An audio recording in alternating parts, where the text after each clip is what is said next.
Pour commencer, on a voulu faire un petit test dans les rues de Béziers. Dans votre esprit, en fonction des idées, des convictions de Jean-François Copé, vous le placez où? Plus proche de Robert Ménard ou plus proche d'Alain Juppé?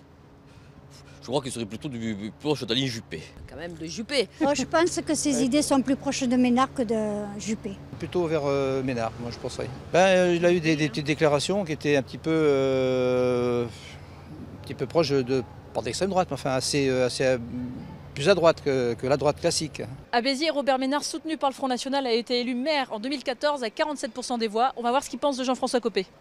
Ils font de la politique de slogan. Moi, je veux des actes, des gestes et des prises de position précises au moment où il faut le faire. Slogan ou pas, on a voulu savoir ce que vaut réellement la droite décomplexée de Jean-François Copé aujourd'hui. Début du discours, il avertit. Et la droite décomplexée, mes chers amis, c'est pas du tout, je le dis sans cesse, c'est pas du tout une droite extrême, c'est pas du tout une droite excessive, c'est une droite qui est fière d'elle-même. Là où il y a encore quelques mois, il nous rabâchait l'histoire du pain au chocolat volé pendant le ramadan, aujourd'hui, le décomplexé Jean-François Copé est, comment dire, plus conciliant.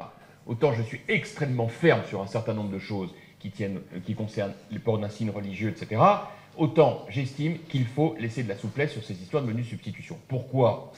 Parce qu'il ne faut pas se tromper de combat. Tellement candidat que son but est de rassurer jusqu'à la fin. Parrainez-moi et faites en sorte que cette magnifique aventure soit celle du sursaut français, celle d'une droite décomplexée qui en réalité n'a rien d'extrémiste.